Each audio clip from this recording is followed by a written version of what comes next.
All right. Do we have one? We have another one, right? Yeah. Do we want to do? Let's see. We have the open borders thing that's the JD800 clipped on Twitter. We also have the sort of road to hell paved with good intentions, and then Marianne goes off on philanthropy.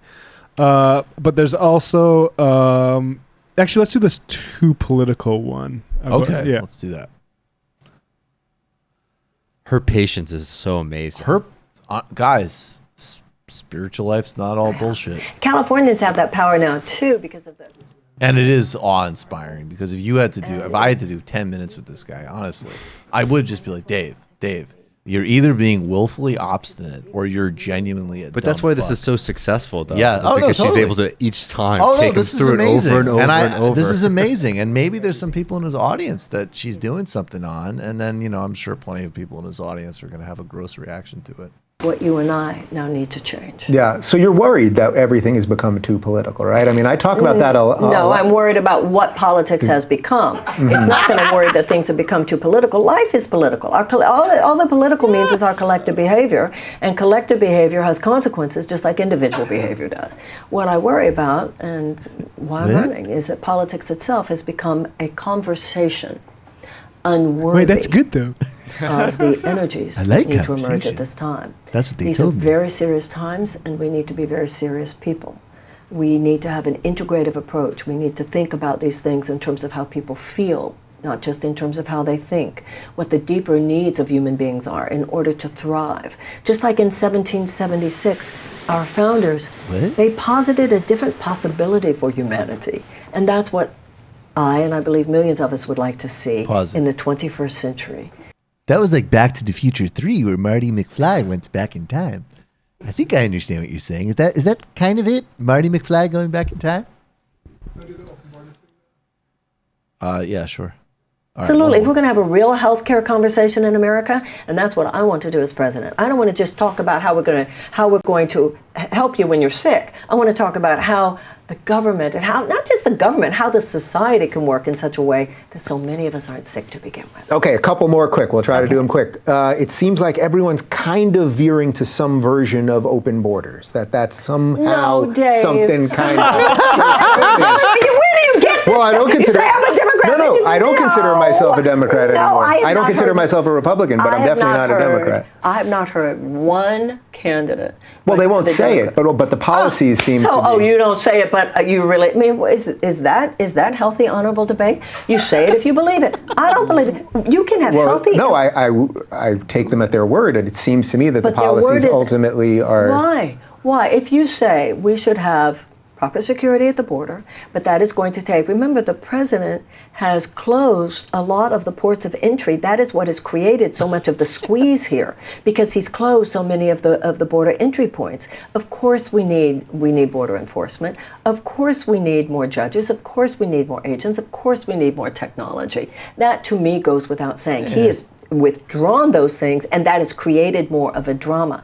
But I do believe that borders should organize our societies. They shouldn't divide our hearts. And the idea of compassionate immigration laws has been one of the golden threads in the tapestry of American history. My own grandparents came here through Ellis Island, escaping pogroms in Russia. Right. So when you stop seeing, asylum, even what he's doing right now, asylum in the United States, seeking asylum is not a crime. It's a statutory right. This is a basic to the American heart. If we stop being... But what about the people that aren't coming through the proper channels? I'm with you. Seeking asylum, of course, is not. And especially people that are seeking it from truly tyrannical regimes. He's made it harder and harder for people to come through proper channels by closing more of the so-called proper channels.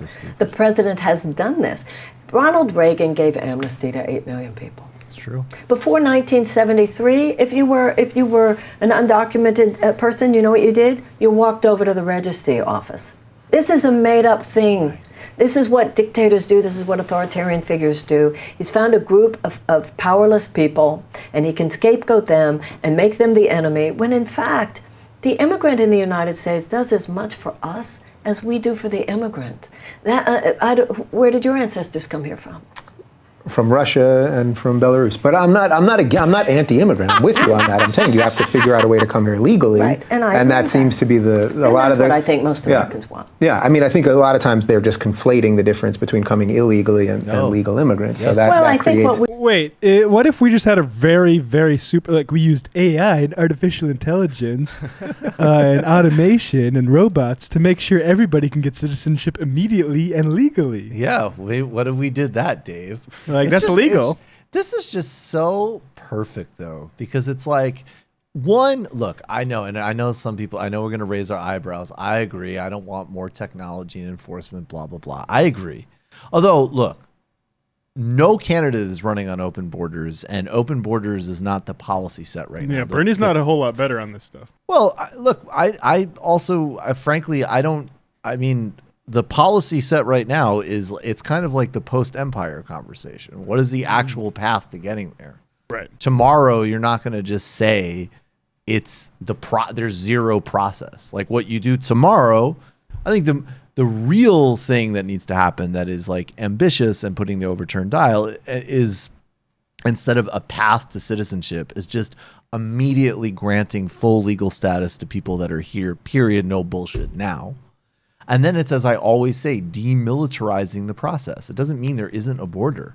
I mean, again, like that's something we need to be really real about. That is not. I think to the right, though, a demilitarized border is in effect no border. See, I agree with that, but where they have, in terms of how the right perceives it, but that's where you have like an actual, again, funnily enough, she's actually kind of doing that.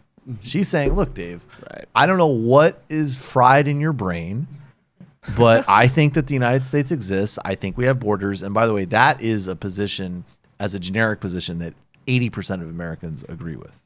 The stuff that Daniel's talking about of like a future North American Union, that's where I would want to go. I think that's fascinating. That's a decades-long political project. We're not going to not have borders anytime soon.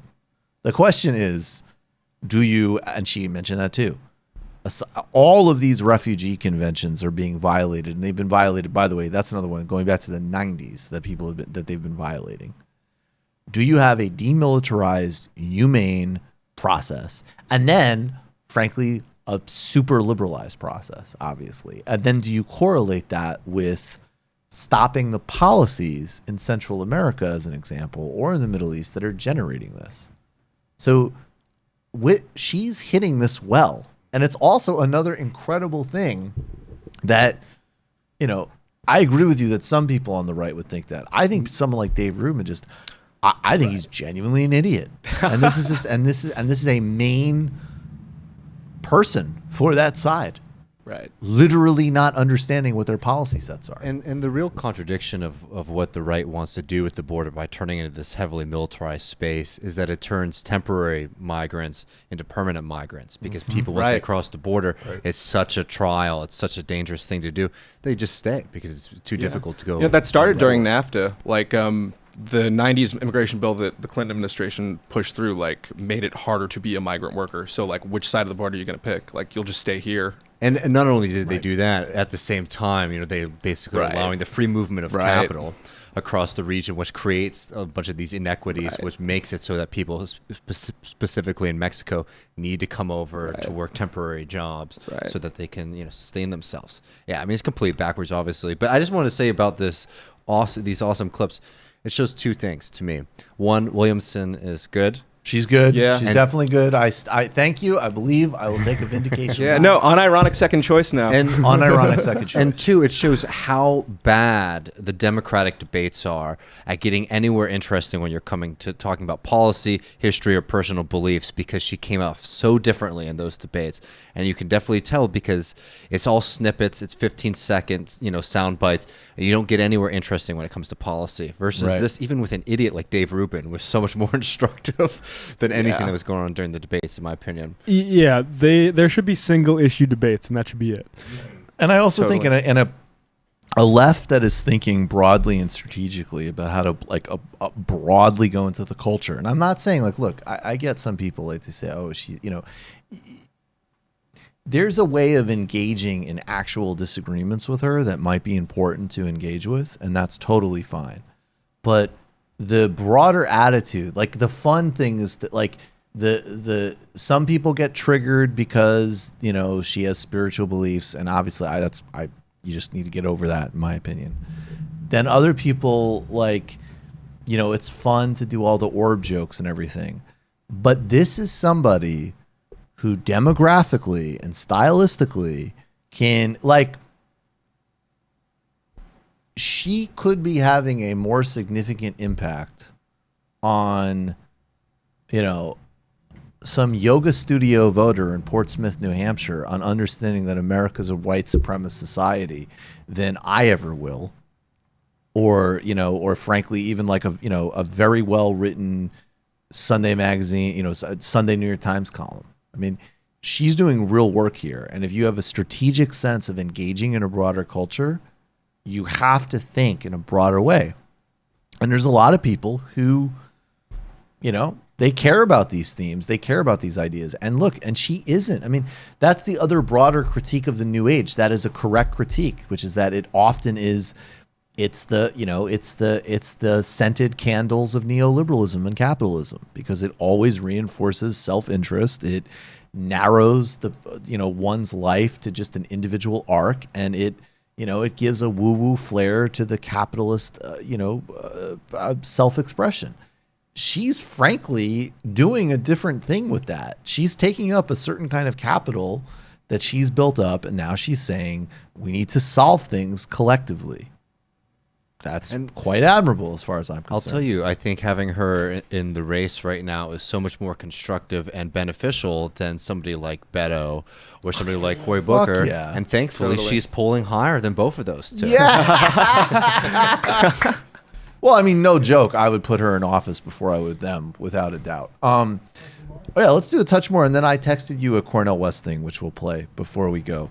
We're leaving a lot on the table, but we'll get some more next week. We'll play 2 more pieces of sound and maybe take a call and a few Discord questions. Is sentimental and anemic. I'm talking about a powerful and intelligent and wise love, without which I think By the way, it's that's very the Cornel West we questionable talked about whether last or week. not we will even survive the 21st century.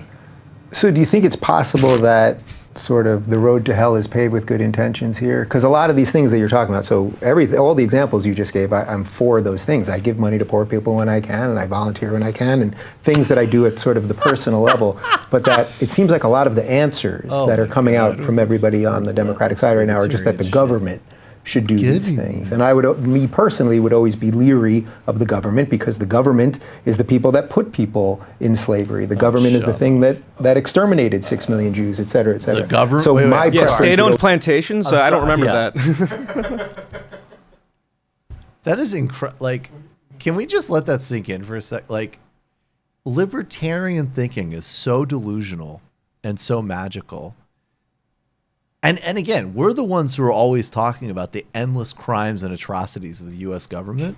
But the idea that you could just say, like, I mean, the government, you know, the government is the IRS and the Holocaust. Like, the government is food stamps in the Weimar Republic. The government is the South African Liberation Constitution and the coup in Chile. It's the government. I mean, any basically educated person should see what an illiterate, stupid, offensive comment it is. And again, let's all remember that this is the guy that Brett Weinstein and Joe Rogan are concerned is being treated like a wounded antelope, and that Sam Harris regularly goes on. So if you understand that he's an idiot, maybe you should think about this broader project that these people are slinging. He's a wounded antelope who launders racists. Yeah, right. Be leery of the government, because the government is the people that put people in slavery. The government is the thing that exterminated 6 million Jews, et cetera, et cetera. So my preference would always be that we're always taking power away from the government. We're giving the government less money so that it will spend less and do less things, so that we can do all of those things in our personal lives. And I wish I heard more from the Democrats about that sort of thing. There is a healthy skepticism that anyone should feel, any American should feel, left or right, towards government overreach. And leftists feel just as much as you do, it just tends to be in different places. Okay, stay out of our bedroom, etc. Okay, so healthy skepticism about overreach by government. But let's not kid ourselves, Dave. The people we're talking about government doing less today aren't saying small government. They're saying let's just give the money to corporate control. So whereas you're saying you don't want overreach by government, I'm saying what it has turned into in this country, it's code. Less overreach by government has turned into huge overreach by corporate forces. So all the money that you're saying, well, I don't want the government to do that, all that money's just been marched over to short-term profit maximization for health insurance companies and big pharmaceutical companies and gun manufacturers and chemical companies and fossil fuel companies and defense contractors. Their overreach, the overreach of this new matrix of corporate overlords, is to me to be feared just as much as overreach by government. So you think that's something... And by the way, no amount, you talked about how you give. No amount of private charity, and we always need private charity, and government can't do everything, nor should government do everything, but no amount of private charity can compensate for a basic lack of social justice. You know, you can give $1 million and it's oh so wonderful, but basically because of our tax structure, billions are going to the same situation that makes it so difficult for that person, so that just dropping $1 million into a charity, it helps, but it doesn't in any way change the fundamental pattern of injustice. What do you make of the whole sort of game that you have to play to be part of this? That you need some... And it's done. He's got nothing. Nothing. And I know that people are going to say it's, you know, I love that that's like the defense, because he does have a handful of morons that defend him on Twitter. And it's like, Dave's a nice guy. And first of all, I'm sorry. You can be a perfectly nice, generous host and counteract an idea. I mean, no, he's got nothing. And I will say, my guess, I mean, look, obviously he's thirsty to have any Democrat on, of course, and he's thirsty. He's got to do some laundry himself. Yeah, he's got to precisely, and and he's also generally like very celebrity oriented, but like, come on, Lena Dunham, please, I need a Democrat on. Rob Reiner, you're a Democrat, but like a lot of people, he's underestimated her. Yes. I'm sorry. This is a smart person. This is a very capable communicator. You've just watched a Michael Brooks show video, and you can watch all of our full main live shows every Tuesday night at around 7 p.m. Eastern Time, and subscribe to get all of the clips you want. We're covering the globe. We're focusing on international relations, the intellectual dark web. We're having fun. We're doing deep dives with a lot of amazing guests. Of course, become a patron for the whole thing at patreon.com/TMBS, or subscribe to this YouTube channel and help us keep growing and get that content out there. Subscribe below.